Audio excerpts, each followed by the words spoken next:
I want to welcome everybody to this interview with a New York Times bestselling author, Elly Blake. She's here in the studio to talk all about her new book in a trilogy, The Forest King's Daughter. You may know her as New York Times bestselling author from the Frost Blood Saga. She's having a book launch for The Forest King's Daughter, February 11th. Starts at 6 at the Rivertown Bookshop. Elly, welcome to the studio. This is absolutely surreal. Thank you so much for taking some time out of your busy schedule. Thank you so much for having me here. I'm excited to be here and to chat with you today. Well, welcome. This is one of your few times on radio so far. Yes, correct? yes. I haven't done it too often. So, yeah, I had to ask, how far should I be from the microphone? Well, you're doing great so far. A lot of writing down here. There's a lot to remember. So I needed to take notes because it's not every day, as I mentioned, you got someone of this status and quality coming in. Before we get to the new book, I got to ask you, when did the writer's bug really kick in? How old were you? I was about 14, and my friends and I don't know if I should name names, my two high school friends that I still keep in good touch with, we started reading category romance novels. So we'd be like on the bus or whatever reading, and just started reading a ton of them. We discovered romance, and they're short books. The category romance books are short books. So and we had the thought like, hey, maybe we could write one of these, which I think a lot of people think about romance, and in fact, it's actually very difficult to write romance well. If you know any writers in your life, you know it's not easy. But anyway, it's we just had that sort of daydream, and I just always kept thinking about it, like wondering about the idea of writing fiction. And I remember I tried to write a romance in my 20s, and it was terrible. As many times the first thing you write is terrible. And I thought, well, I'm no good at this. And I sort of put it aside. And then, had kids and was busy and was working. I worked at the Essex County Library for many years, which was a wonderful job. And but then I started thinking, when I was in my 30s, like, what about that writing dream? Like, if I don't try to do that now, when will I do that? So I started taking classes, and in 2011, I joined Toronto Romance Writers, and that's when I became serious about it. So it's kind of a long road of a lot of me thinking about it and not actually doing it before I did it. But then once I got serious about it, I really did put a lot of effort and time into learning how the craft of writing and about publishing. Wow. Very nice brief history there. Did you actually have to move to Toronto for that, or did you commute? No, I actually drove once a month, every second Saturday for a few years. So it was a lot of driving. And luckily, my husband Darren is very supportive and didn't mind me doing that. So I would drive 4 hours or 5 hours, depending on traffic, for usually a 3-hour workshop. And then I would drive the 4 hours home. So I was a real keener. Wow. And sometimes there was a full day workshop and I might stay overnight ahead of time. And then, of course, I met friends through the organization and, knew people there where I could stay over at someone's house or whatever. But yeah, I actually was on the board for a while. So it was a lot of driving, but it was really worth it for me because I needed that learning. Not a person who could just sort of confidently and quickly throw myself into something. I really need that learning portion, and that's what that gave me. So it was really wonderful for me. Do you think it really, really helped you? Yes, open definitely. up and get more creative? And even, so what I discovered, just to go off on a tangent, but like when you're in Toronto and you're leaving at 4 p.m., the traffic is terrible. So I discovered it was actually better to hang out and I'd go to the bar with everyone after the workshops so that I could avoid some of the worst traffic. But it turned out that was kind of the best part in a way, or one of the best parts for learning, because that's when published authors would sit around and talk and be really open about things, and you'd learn about publishing, about agents, and disappointments and things they might not share publicly, but you'd really learn sort of the nitty-gritty about publishing. Mm-hmm. So it was a good experience, yeah. And places like that, you see different kinds of people. Are you one of those authors that you're out and about somewhere, like a bar, for example, or it could be a coffee shop, anywhere, you see someone and do you get an inspiration for a character from one of them? Are you one of those authors? I have had that, or maybe even, a character in a TV show or even a picture of someone, I don't know, like just in a video or something. There's occasionally, but I think more often, probably I come up with the character first, and then I'm maybe kind of looking for a visual to go with what that character might look like, and look for the inspiration. I think it's because for most of the time for me, I'm learning, characters come to me from their inner world, more who they are kind of inside first. Not always, but yeah.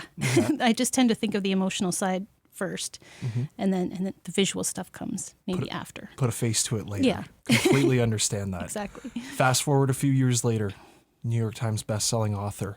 Do you remember that day? Do you remember what you were doing, where you were at, what when you found out the news? Yes. And it was a little bit unusual because usually if a book is going to hit the New York Times bestseller list, it is in the first week after publication, because that's when most people, buy the book right when it first comes out. So that's usually your best chance. But my book didn't hit the list until it was, I think, 4 or 5 weeks out. And it might have been partly like certain stores hadn't put it out yet, like apparently Target has a different schedule or something like that. Like, there might have been different factors. I don't know why that happened, but I completely wasn't expecting it by that point because what didn't happen in the first week. So I was cooking dinner and I was making pasta. I was stirring the pasta and my phone rang, and it was my editor, which was very unusual. It's not like she calls me all the time. Normally we're just talking via email. So I answered and said to my teenage son, like, can you stir the pasta for me so I can take this call? And then she told me the news that it had hit the list. And of course I burst into tears and was very, very excited. And I'm glad my son was there so I didn't burn the pasta too. So yeah, I remember that moment very well. A very surreal day. Yes. Yeah. Totally unexpected. So the Frostblood saga was absolutely a success. That really got you well known, which is fantastic. And you're back. You're back with a new trilogy that we're just learning about, The Forest King's Daughter, this book. What can you tell everybody out there without giving too much away to expect in this book? Right. That's always the tricky part. It is. It looks beautiful. It looks enchanting. Oh, thank you so much. The cover, just as a side note, is just a dream come true for me. The cover artist is Michaela Alcano, and she's done some really beautiful covers. So just even when I heard that she was going to be the cover artist and I looked up her work, I kind of went comatose for like 30 minutes. I was with friends at the time, and they can attest to this. I was just so excited. And I love Art Nouveau, which is kind of the style that it's done in. So for me, it's totally dream come true. And there's gold. If you look, I need everyone to like touch the book. There's kind of a velvety feel to it, and there's a gold foil. So when you tilt it in the light, there's gold on it. So thank you so much for when handling it earlier, it did feel very nice. Yeah. Oh, thank you. Yes, I'm excited for people to have the book. But it came about because in 2020, as we all know, everything was sort of upside down, and my youngest son was kind of old enough that I wasn't reading to him anymore, but he allowed me to because we didn't have a lot to, like, our routines were sort of disrupted. So I read fairy tales for months and months, and that kind of got into my head. And then in November of 2020, I started writing. At the time, I think I was calling it Daughter of the Forest King. I think that was my working title for it. And my whole criteria when I was writing it was just, that improv thing that's yes and, like in improv, you're supposed to just roll with whatever you're given. And that's what I did. So it came out kind of whimsical and different, and it was based on fairy tales. So I did need to edit it a lot. But anyway, I thought it was kind of like too weird and quirky, and I might have to self-publish it because I didn't know if it would fit in a box in publishing. But I sent it to my agent anyway, just to see. And to my surprise, she loved it. So luckily, it found a home with Little Brown, the same publisher who published the Frostblood series. So it's kind of fairies in a way. If you think of, dryads, fairies, kind of live in trees. I'm just sort of simplifying. That's kind of what my people are in the book, but they're called Sylvans. So the premise is that there are Sylvans and Dracu, and the Dracu live underground, and they have been, things have been tense between them for a long time. But it's not until it happens in the prologue, so it's not really a spoiler. The main character, Cassia, she sneaks out at night into the forest where she's not supposed to be alone, and she meets this Dracu boy, and they end up becoming friends over time. And they always meet under the night of a full moon, because that's when he's able to come, when the wards allow him to come up into her area. And he gives her gifts. And one of the gifts he gives her is a ring, which he thinks is just a trinket, a useless trinket. And it turns out to be a very powerful thing that had been held in, through a series of events, it came into his hands. But anyway, so that actually starts a war between their two people. So this little secret friendship started a war. So of course they don't see each other after that until Zaru, the Dracu boy, when he's grown up, decides that he needs to get that ring back and redeem himself. And so that is the beginning of, in the early chapters of the book. So, I don't know how to not give too much away. No, that's but, totally okay, fine. right. We can talk about this book because I am so curious. Oh, good. Now, is this set in a world like ours? Kind of. Is it here or is it something else? It isn't here, but it is definitely a world like ours. It came about because I was reading books about sort of European folklore and how, when the church came in, they took all the pagan people, sort of worship things like rocks and fountains and streams and lakes and whatever, and those things were sort of demonized and called, demons or whatever. So I read this book called Demons and Spirits of the Land by Claude Lecateau, a French scholar. And that was kind of what inspired a lot of this too, because the whole idea is that humans have multiplied to the point where these sort of magical creatures, these Sylvans and Dracu and others, can't live among humans anymore. So they had to go into this forest called Thirstwood, which is a bloodthirsty forest. Like literally the trees can trap intruders and drain their blood. So it prevents the humans from coming in. So it's their security. But because they've been forced into this close proximity, that's why there's all this conflict between these different groups that weren't together before, because they've had to retreat from human lands. So that's the premise. The fairies, are they actual like fairy size, or are they normal or smaller? They're human size. The Sylvans are human size. The Dracu are human size. There's other goblin type creatures that are bigger. There are pixies that are tiny, like, think Tinkerbell kind of thing. And they come more into the second book, which I have written and I'm in the process of editing. That's called The Cursed Queen's Daughter. So, and that's a different sister as the main character. Forest King's Daughter and the Cursed Queen's Daughter. Yes. Wow. So, so there's pixies in the second book, and that was really fun to write. So I am trying to bring in a lot of different types of creatures from folklore. Absolutely. With something like this, you can come up with so many different things, but you're obviously getting inspiration from different, as you mentioned, fairy tales, which is very nice. But you can obviously expand the world and let your creativity take over. Did you set this in any time period, or did you leave it up to the reader to kind of imagine it?